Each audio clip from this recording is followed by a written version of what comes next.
Hi, Joe. Thank you for coming Oh. today to share. Can you give your full name and your age? My name is Joseph Neustadt. I was born in Riga, Latvia. I lived there with my parents, my father, my mother, my two sisters, and my brother. In 1941, the German arrived in my hometown. During the first few days, the German SS killed about 8,000 Jews. They also burned down most synagogues, and some of the people were even inside alive. An order was published.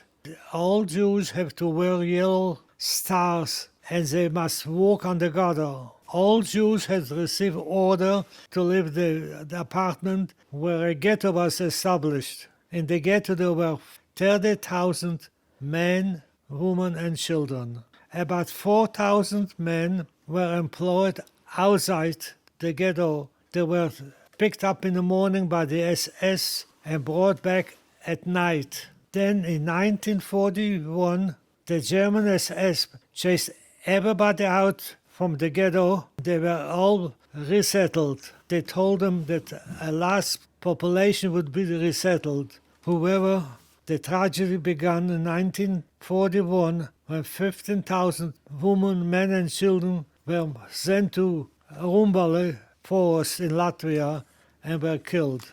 They couldn't kill all 30,000 people, so they killed about half, and the other half we stayed still in the ghetto. I was lucky, the first 15,000 people who were saved for the time being. A few days later, they brought Jews from Germany, Austria and Czechoslovakia and put them in the ghetto. But thousands of people never saw the ghetto. They also were sent direct to the forest and were killed. I went to work with my father and brother. We worked for the railroad and put trucks for the trains. In 1943, they liquidated the ghetto and they put everybody out of the ghetto, and the German SS looked at everybody.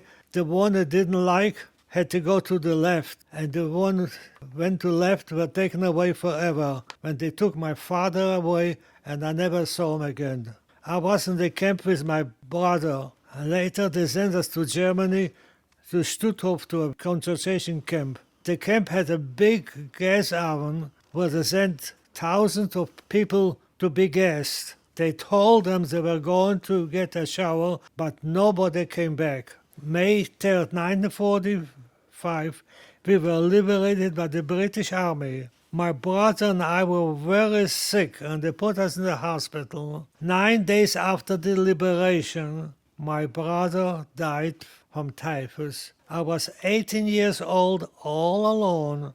After the war, I lived in Canada, but I did not find happiness until I came to the United States, but I could never replace what I lost as a child. When in 1963 Yes. I got married, sisters and brothers and cousins, I had a big family again. I worked for a company for 30 years, Boeing, and the people were very nice, and I'm still in touch with some people from there. And then, of course, I had children and a son and a daughter. They're both married, and each one has a boy and has a family for my late wife, you know. And I'm very close with my children and my grandchildren and the rest of the family for my late wife.